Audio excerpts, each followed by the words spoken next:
watermelons, kept cold in the lake in net bags, tied to emerald pleasure boats, canopied and lit by lanterns. On sweltering nights, my mother and her cousins entertained themselves, playing cards, dancing, and spitting the tear-shaped seeds overboard. Watermelons stored under rosewood beds. Grandmother still remembers the summer retreat, its courtyards planted with willows, wedding gifts spied in the banquet hall, one ripe melon cooling in the well like a recurring dream. And as if everything were foretold, there are melon shapes, auspicious rows of windows in the walled garden in Suzhou. Thank you, Fordham University and Poets Out Loud, Heather Dubrow and Sarah Gambito and Lee June Alvarado for organizing tonight's reading and for many, many kindnesses.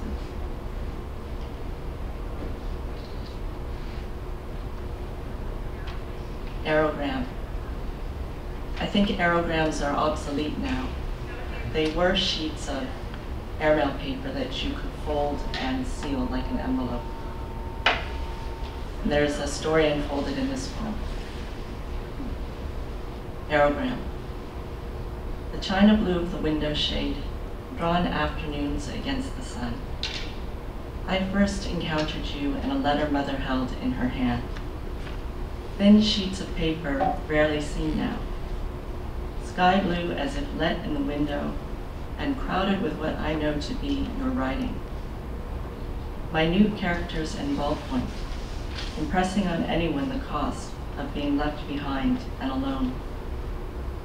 I had almost forgotten you lived overseas when I was still small. My little sister flew with mother to see you. The cook and gardener hid her in a hamper when it was time to leave. So many things recede and fade like the colors and designs on stamps.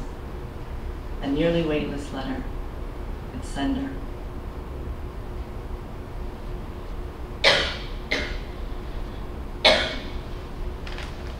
So many of the poems in this book look like photographs, so I'm just going to read through a few of them the way you flip through an album. Shanghai, 1919. The three sisters wear black ruffled bonnets. The young men are languid in silk robes, straw boaters. The sisters, hands folded, preside in the frocks of their order, crepe bows under their chins.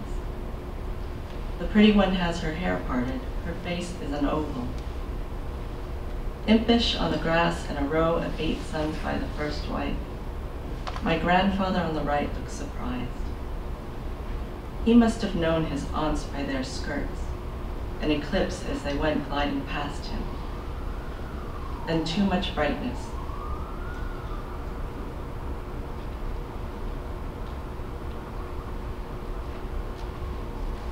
Shanghai, 1919, Redux. It is summer, late morning birdsong quelled by heat. My great aunts, 3 sisters, stationed among relatives in the ornate garden. There are shadows before a rainstorm. A missing detail, spoken offhandedly, revises what I know. Theirs was an order for widows. The oldest ran off, took vows when she learned that a marriage was arranged for her. Her sisters followed. So this story has to do with deciding one's own fate and the bond between sisters. Unless, bereft of a future, my aunt with her oval-shaped face was in love with someone else, which rearranges the visible, marring their otherworldly stillness held for the tented camera. Ruffled bonnets, black silk dresses, a widow bird opens its wing, and the rest is hearsay, conjecture pure.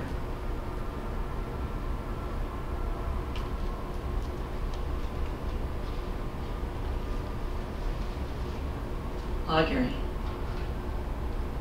I also know you in a ladylike cardigan, worn over a high-collared dress, arms crossed, hairstyle clipped from the glossy pages of 1950s Vogue, showing your widow's peak.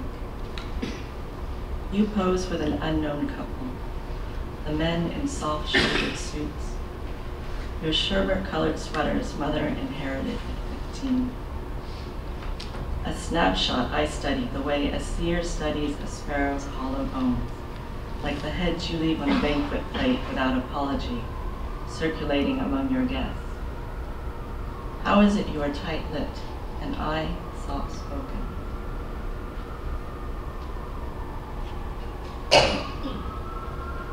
Augury again.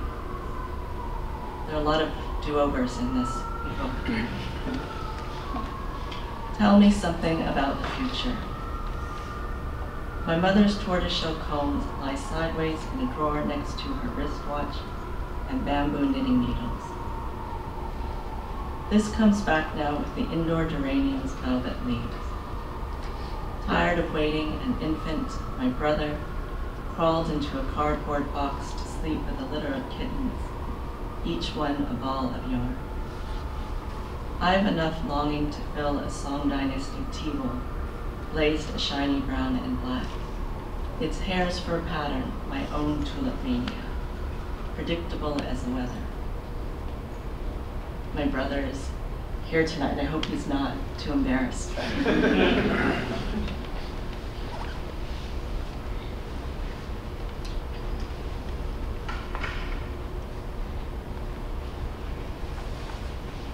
Third crescent moon, after Ritsos. Ritsos is Yannis Ritsos, the Greek poet, and this is after his poem called Miniature. Whenever I think of crab, my aunt sighs, I think of your grandmother. Steam rises from a dented pot. Live crabs wrestle in the sink. Being careful not to cut my knuckles with the cleaver, slicing ginger into slivers for shallow dishes of black vinegar. I think that I'm just like my aunt, who remembers then forgets, her memory failing. Grief enters the kitchen like a tall noblewoman on horseback, wearing a tiny balaclava. She rides her diminutive piebald side saddle. Dust covers the lindens, which are in bloom again.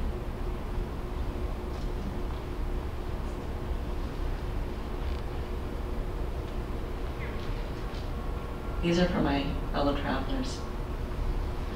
Shanxi Province. There are tall persimmon trees with coppery branches like beacon fires, and pomegranate orchards keeping the terraced landscape in place. The foothills slope coming and going, and a small outpost above the river lets fall its leaves and surrender, an elaborate tribal banner. Gansu Province. Farmer and ox plow beneath rain clouds on a cave wall. In Gansu Province, a woman winnowing, chaff falls from the air like golden rain. A man uses a switch on his stubborn mare, and women carry knitting in their baskets.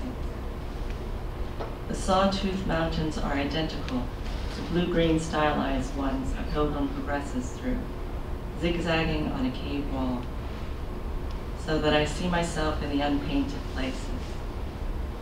A giant red sun hovers over the province as farmer and ox plow beyond dust clouds.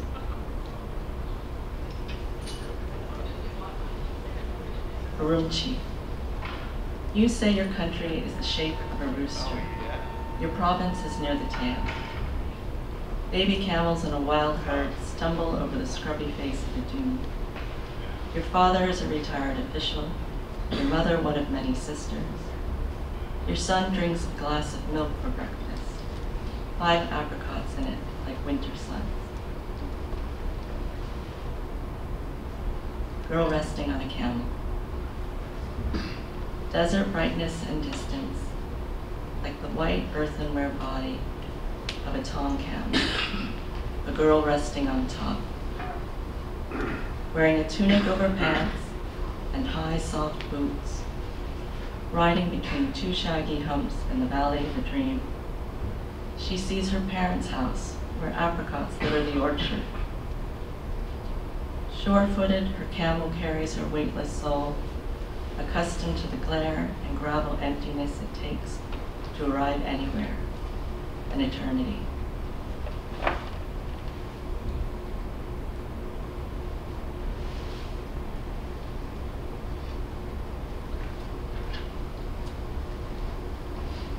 Fragment on longing. What if I didn't know her to be the moon's namesake? A harvest moon low in the sky when she was born. The salted yolk in each mooncake, recalling that brightness and closeness, calling her back. I found formal inspiration for the title poem and for the organization of the book in the Pillow Book of Sei Shonagon. The Pillow Book of Sei Shonagon is made up of fragments, lists, diary-like entries, essays, all things that poems can also be.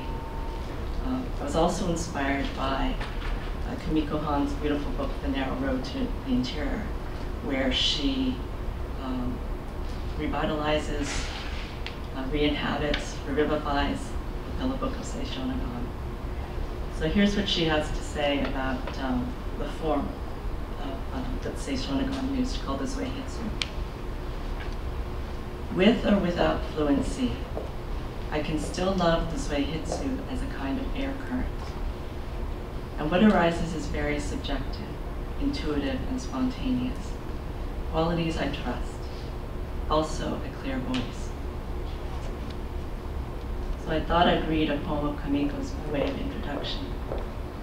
It has a pillow book-esque title, Things That Are Full of Pleasure. Finally, I have a dress that resembles my mother's, except for the buttons. It is a lammy dress, grayish white and furry like wool. A waist, 3 buttons down the front, mine in red and hers, black with red in each center. She has tied a red ribbon around my ponytail also. I love her. I love them both the same. Am I fourth? My grandfather in Wisconsin teaches me how to dog paddle. The bottom of the lake is soft.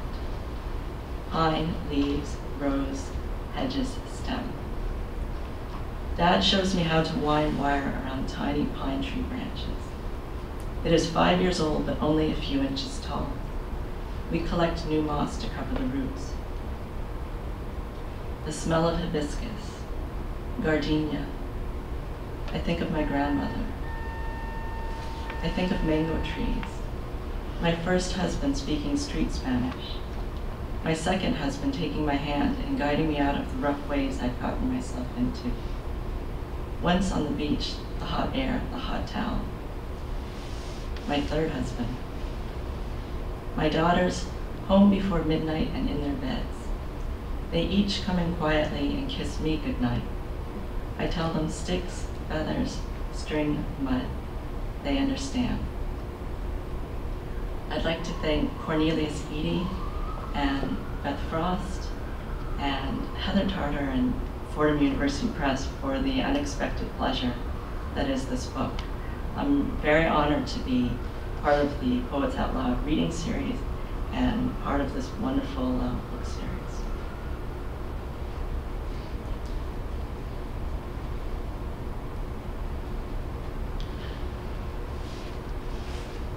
Things that no longer delight me. Genealogy. We're talking about genealogy, my granduncle says, gathered with his siblings in near darkness at the foot of my grandmother's hospital bed. Osmanthus, or sweet olive, its fragrant white flowers. My mother makes dumplings filled with black sesame paste, boiling them in sugar water perfumed with the dried flowers, which float in the bowl like tired stars. A ceramic spoon. When I visited my great-grandfather's youngest sister, she offered me a bowl of these dumplings, something sweet for a child. She also gave me a letter written by my great-grandmother. It closes with a poem in the classical style, describing the brilliance of autumn and alluding to her own illness. Letters written in autumn, family snapshots, the weeping inkstone, tricks of light, powder puffs made from swan's down, the Weber family, ancestral homes. I bought a cheap woodblock print in Suzhou, my grandmother's birthplace, charmed by its piney grays and greens. Bright umbrellas float over the bridges. On our way to the stone-lined garden, she and I watched visitors paddle colorful boats as rain fell on the miniature canals. That night at the restaurant, I listened to her ordering the dishes. She spoke in the local dialect, playing up its coy sibilance. The persistence with which those S sounds swim in my ear. My mother's pet silkworms. As a child, my mother collected mulberry leaves to feed them. Traveling together in China, we looked for a mulberry tree. She pointed to a shrub with pink flowers like pom-poms. Persimmons. I will always be fascinated by details from my grandmother's childhood. She told me once that she had to walk a long way to her first school in Hong Kong, and I imagine a tiny version of her, memory like a set of painted nesting dolls. Undergoing radiation treatment, taking a taxi alone to the hospital on a daily basis, past the supermarket called Molly Stone's, through Laurel Heights. She said it was like going to school. Bronze mirrors, chrysanthemums, a moon gate.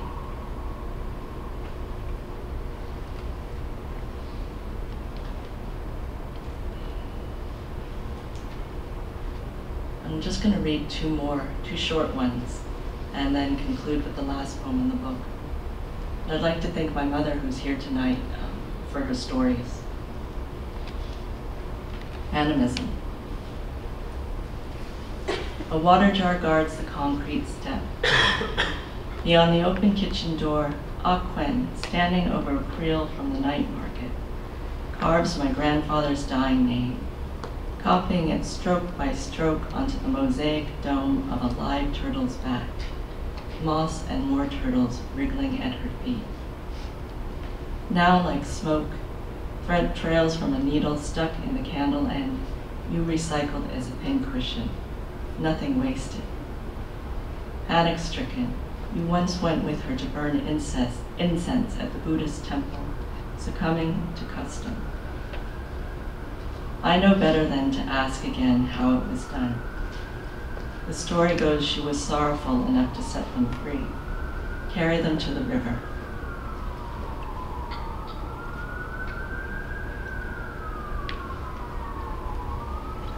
Horse, horse, tiger, tiger. You are standing near me, present when I prepare breakfast, wash the dishes, fold laundry, mince scallions, make egg soup, saying, "How can you do it like that?" Your voice amused, disapproving. There's a right way and a wrong way to do things. You showed me how. Making the bed together, we smoothed the sheets, arranged a mohair blanket at the foot. Anything in between is senseless. Horse, horse, tiger, tiger, not one thing or another.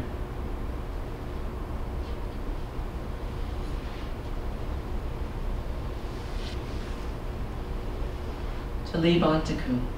1. I keep a photograph of your studio nearby. Its unfinished shelves reminding me what's necessary. Reminding me that I'm like-minded. I like objects for company. To decorate the plainest spaces, decorum. Studies, hybrid forms from nature, what collects there. A zebra-striped teapot, another with the delicate brown and white markings of a nautilus or some animal that grazes. An example of I Ching stoneware.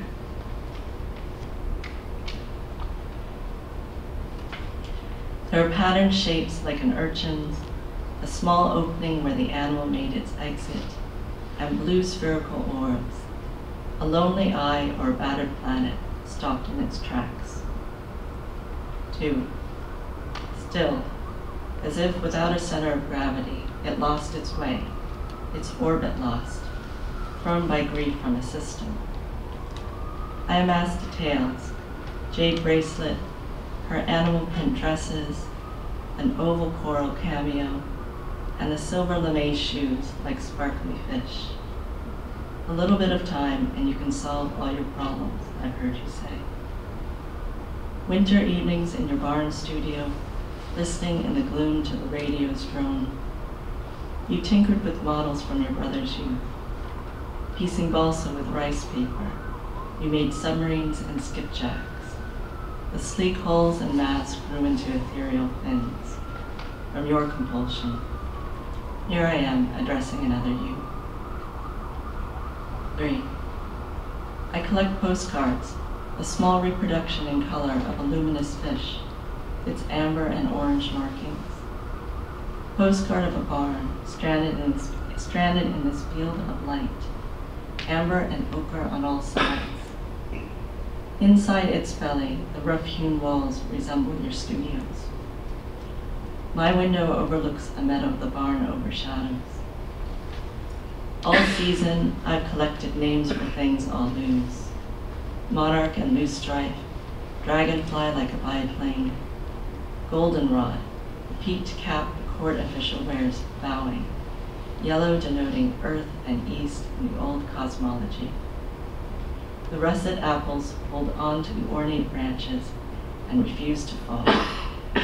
A blue jay speaks to me of sudden joy. Heaven, the ancients wrote, lay just beyond the western mountains. Thank you.